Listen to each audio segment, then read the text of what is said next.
The New York State Office of Addiction Services and Support, or OASAS, provides this podcast as a public service. Thoughts and opinions expressed do not necessarily represent or reflect those of the agency or state. This is Addiction, the Next Step. Hey everybody, thanks for joining us for another edition of Addiction, the Next Step, the podcast brought to you by the New York State Offices of Addiction Services and Supports. I'm your host, Jerry Gretzinger, and today we are talking prevention, and we have a special guest who's going to help us talk about some really great services and programs that are out there that are all prevention focused, and that person is Dr. Felecia Pullen. She is here from, tell us the name of the organization you're with. Safe in Harlem. Safe in Harlem, and a lot of good work happening with Safe in Harlem. Before we get into the specifics, Felecia, I want you to tell me about your background. How long have you been working in the addiction field?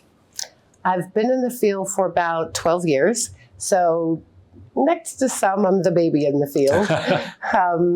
But it's been such an amazing journey. And it started out with my own journey in addiction myself. Mm-hmm. And so knowing that part of my youth was definitely infiltrated with not only drug use myself, but a very normalized drug culture. Mm.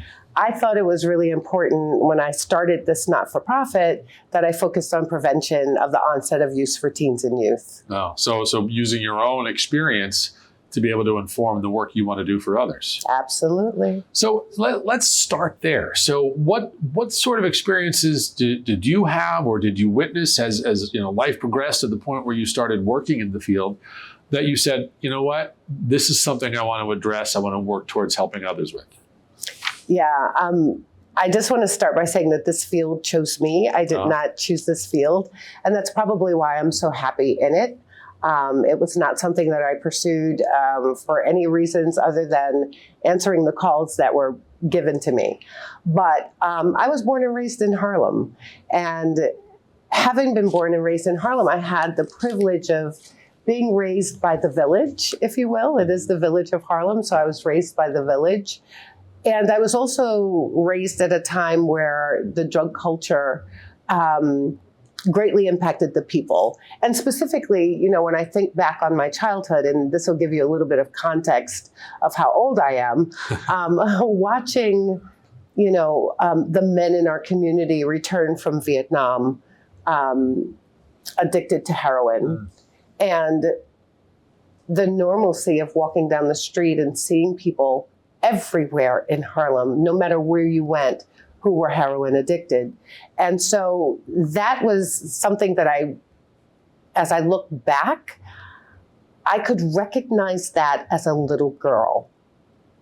And then, of course, having survived the war on drugs, the crack epidemic, having become addicted to crack cocaine myself, that was just a part of the journey and the story that led me to do this work.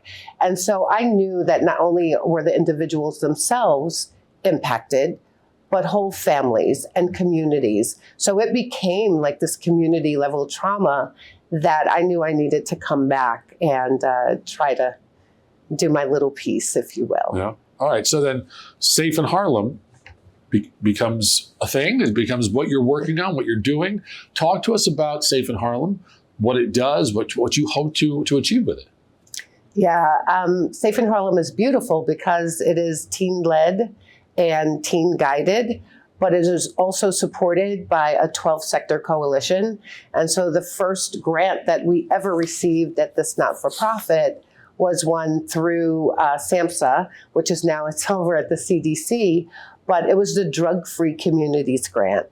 And because I was born and raised in Harlem, I focused on that one zip code of 10027, which is Central Harlem, which was the area that I was familiar, the area that I was born and raised in. And I knew, I really knew the demographics well because I am the demographic.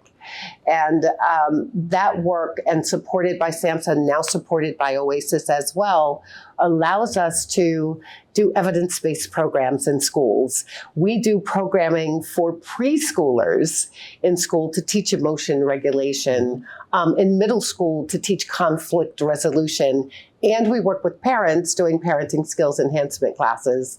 But there's community-based work that's also done, like the conceptualization and the actualization of community murals that young people who have been a part of from concept to wall can still walk by and say, I did that. We have done 16,000 door hangers on individual apartment doors in 9 NYCHA developments.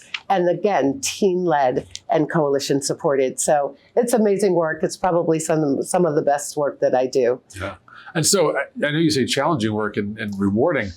I think sometimes, especially today, the work of prevention can be so challenging, right? I mean, what do you feel is like one of the biggest challenge was being able to get to people early enough to be able to share the message with them, hey, it's, an ounce of prevention with a pound of cure, like they say, right? I mean, what is one of the biggest struggles?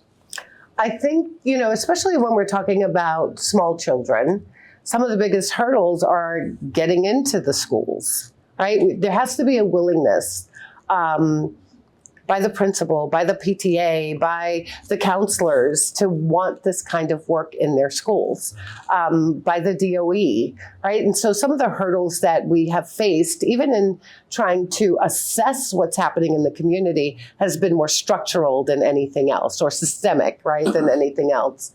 Other than that, I think that if we're waiting too late, and based on the data that we've been able to collect, if we're waiting to try and speak with a young person who is in the 11th or 12th grade, typically the experimentation has already happened.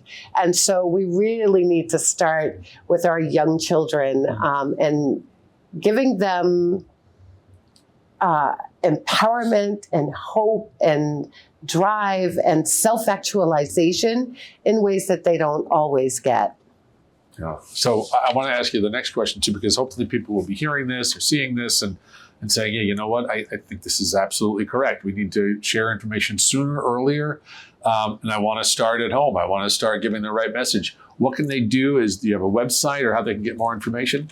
We absolutely have a website. It's called safeinharlem.org. And the brick and mortar is located at 289 St. Nicholas Avenue between 124th and 125th. And it's opened on Monday to Friday from 10 to 5. Great. And I'm sure that's the first step you recommend to people, right? Make contact. Come on in. Yeah.